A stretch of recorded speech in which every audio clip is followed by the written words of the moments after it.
राधे राधे। बंधुओं, आज प्रातः काल में ही मैं अपने फ़ोन में व्हाट्सएप खोल के जब लोगों के मैसेज पढ़ रहा था तो उसमें एक बाहर के भक्त उन्होंने प्रश्न किया कि महाराज जी, मैं बहुत प्रयास करता हूँ, भगवान का भजन करता हूँ, नाम जप करता हूँ, खूब दर्शन करता हूँ, सेवा करता हूँ, लेकिन भगवान का साक्षात्कार मुझे आज तक नहीं हुआ। और उनके जो कहने का तरीका था बहुत भावपूर्ण था। उन्होंने कहा, प्रभु आज तक मुझे भगवान की अनुभूति भी नहीं हुई। कह रहे थे, बोले महाराज जी, क्या मुझे भी भगवान के कभी दर्शन होंगे? क्या श्री ठाकुर जी मुझे दर्शन देने आएंगे? तो बंधुओं, उनका ये प्रश्न मुझे बहुत अच्छा लगा, इसीलिए मैं ये वीडियो बना रहा हूँ ताकि आप लोग भी श्रवण कर सकें कि क्या हमें भी भगवान मिलेंगे, क्या हमें भी ठाकुर जी दर्शन देने आएंगे। मैं आपको बताऊं, यदि आपके अंदर भक्ति है, यदि आपके अंदर प्रेम है, तो श्री ठाकुर जी अवश्य आपको दर्शन देने आएंगे। इसमें 0.1% भी संदेह मत कीजिए कि भगवान आपको दर्शन देने नहीं आएंगे, अवश्य आएंगे। क्योंकि हम सतयुग, द्वापर और त्रेता की बातें नहीं करेंगे, हम कलयुग में हैं और इसी कलयुग की बात करेंगे। बंधुओं, इसी कलयुग में अनेक ऐसे भक्त हैं, मैं अगर अभी उनके नाम को गिनाना शुरू करूं तो शायद मेरी वाणी समाप्त हो जाए, लेकिन उन भक्तों के नाम नहीं गिना पाऊंगा आपको जिन्होंने इसी कलयुग में श्री ठाकुर जी को प्राप्त किया है। श्री गिरिराज जी में श्री रघुनाथ भट्ट गोस्वामी जी महाराज जब भजन करते थे, बहुत भावपूर्ण है उनका चरित्र। विशेष नहीं जाऊंगा, बस सार तत्व आपको बताना चाहता हूँ। जब रघुनाथ भट्ट गोस्वामी जी श्री गिरिराज जी की तलहटी में भजन करते थे, बंधुओं, उनके बारे में वर्णन आया है कि 24 घंटों में मात्र वो 2 घंटा विश्राम करते थे, बाकी बचे 22 घंटे वो केवल नाम जप करते थे, श्री राधा नाम जप करते थे, ठाकुर जी के नाम का सतत निरंतर जप करते रहते थे। चाहे सर्दी हो, चाहे वो गर्मी हो, आंधी हो, तूफान हो, एक सूखा सा वृक्ष था, उसी के नीचे बैठ कर के सतत जप करते थे।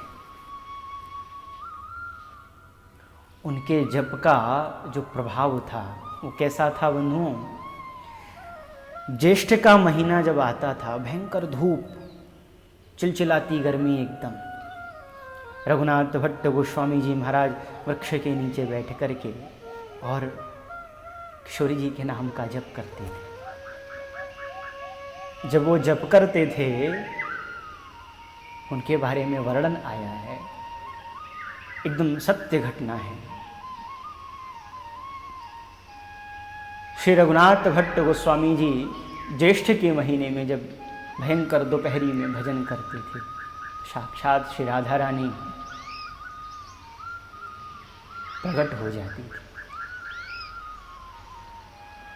और किशोरी जी प्रकट होकर के रघुनाथ भट्ट गोस्वामी जी के पीछे खड़े हो जाती और अपने आंचल की छांव रघुनाथ भट्ट गोस्वामी जी के ऊपर करती थी।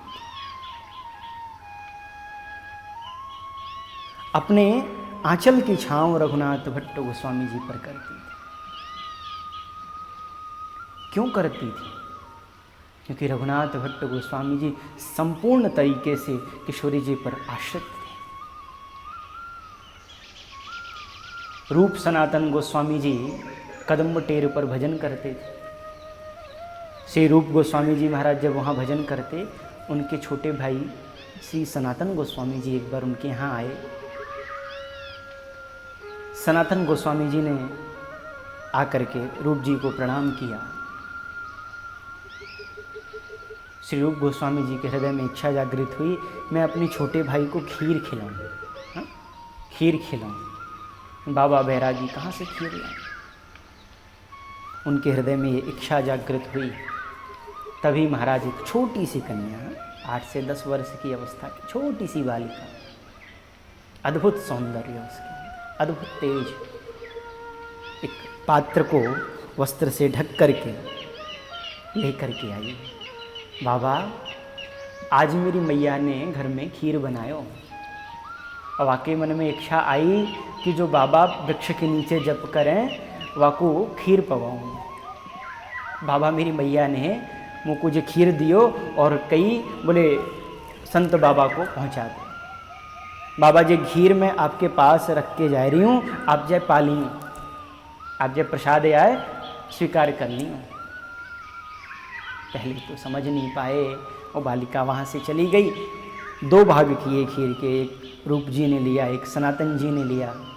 सनातन जी तो समझ नहीं पाए, लेकिन जब उस खीर का पहला निवाला श्री रूप गोस्वामी जी ने अपने मुख में डाला, अरे सनातन दौड़ दौड़ दौड़ उस बालिका को पकड़। वो बालिका कोई साधारण नहीं थी, साक्षात श्री राधा रानी किशोरी जी यहाँ पर हमें खीर पवाने के लिए।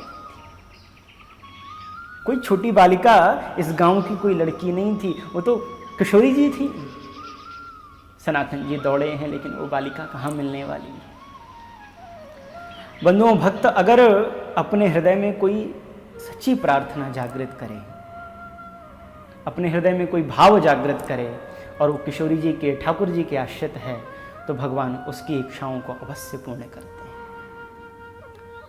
आवश्यकता है, यदि आप भगवान का साक्षात्कार करना चाहते हैं तो 99% भी नहीं चलेगा। हाँ, 100% अपने आप को 100% समर्पित कर दीजिए भगवान के चरणों में, अवश्य आपको दर्शन देने, विश्वास रखिए।